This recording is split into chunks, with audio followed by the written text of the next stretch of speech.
I read a quote yesterday that said all successful revolutions are the kicking in of a rotten door.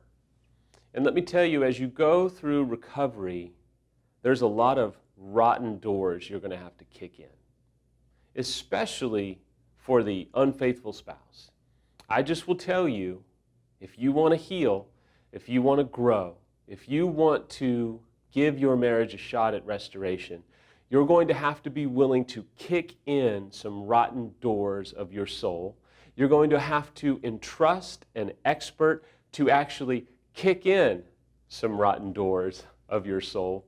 And finally, you're going to have to be open at the right time to your betrayed spouse kicking in some rotten doors of your soul.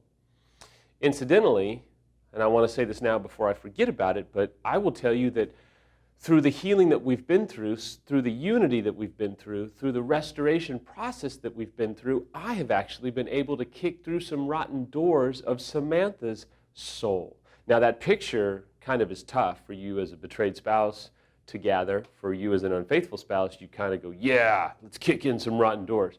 I'm talking years down the road. I'm talking about helping her see some things graciously, lovingly about God, about ministry, about family, about mercy. I'm talking about those types of opportunities to truly care and minister to my wife. Today I want to talk about some of the most rotten of doors in recovery that you're going to have to kick in. You just are.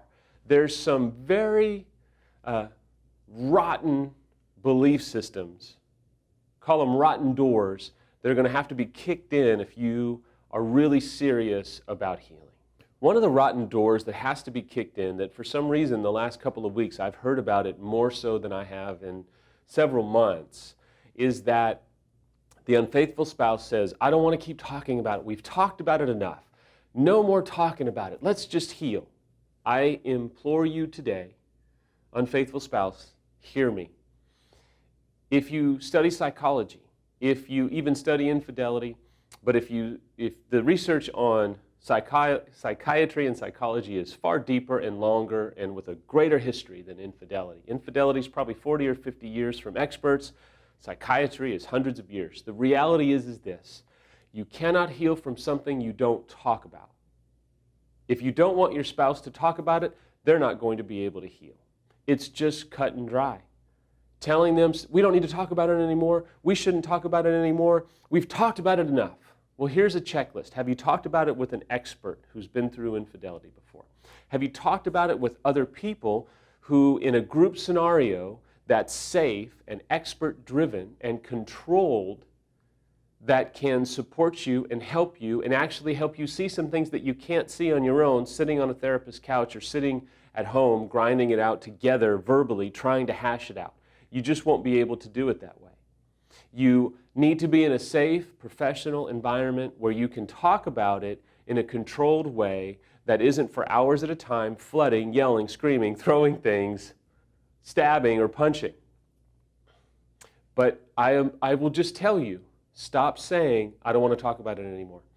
You're not doing anyone any favors, especially yourself, because the betrayed has to talk about it in order to heal from it. It's a rotten door to say, I don't want to talk about it anymore. The better thing to do is to say, let's go somewhere where we can talk about it in a controlled, safe, expert environment. And if you're a betrayed and you need help communicating to your unfaithful, say, you know what, take me to an EMS weekend where I can talk about it in a safe way, in a controlled environment, with experts, and then I commit to you that the rest of our life we're not going to have to keep talking about this. But we're going to have to do some recovery work, and it's going to involve talking about it, because if we can't talk about it, we are not healed from it. Another rotten door is the door that says, once a cheater, always a cheater. They won't change. They can't change. We're done. I'm not going to give them another shot. Samantha said that early on. I completely understand it. Just like I understand what it's like for an unfaithful to say, I'm tired of talking about it, let's just move on. But here's the thing. People can change if they want to change and they're willing to do what it takes to change. I know you're probably sitting there if you're a betrayed going, man, are they ever going to be able to change? Yes, if they get the right help. If you're an unfaithful, you can be sitting here going, is she ever going to get over it? Or is he ever going to get over it and stop talking about it? Absolutely, they can, they will. It's been 11 years. Samantha doesn't want to talk about it. We actually can see movies and they'll talk about infidelity and I'll kind of sink down in my chair and she'll just go, ha ha ha, and that's it. It is absolutely possible to heal and to not stay stuck in this moment the rest of your life and the rest of your marriage. The other door, the final door today, is the door of the betrayed spouse coming back and forth saying, I'll work on the marriage. No, I'm not. I'm not going to work on the marriage. I'm done with you. And then they come back and forth, and it's like they're flooding emotionally. And so, unfaithful spouse, let me clue you into something here. Most of the time, if they're done, they're done. You're going to get served. They're going to go file and move on and probably stop talking to you. The fact that they're flooding and pursuing you and engaging with you means that they're still connected, and they're probably not done. They're probably really pissed, and they're really in pain, and they're really engaging their pain because you are the one that has brought the pain upon them, and so they are going to be engaging with you, but they're probably not done. If they were done, they'd probably go, yeah, we're done, you'll be served, and you can talk to my attorney. Happens a lot.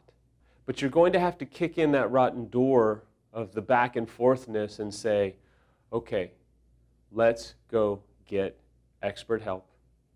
Let's go find out if there's any hope at all.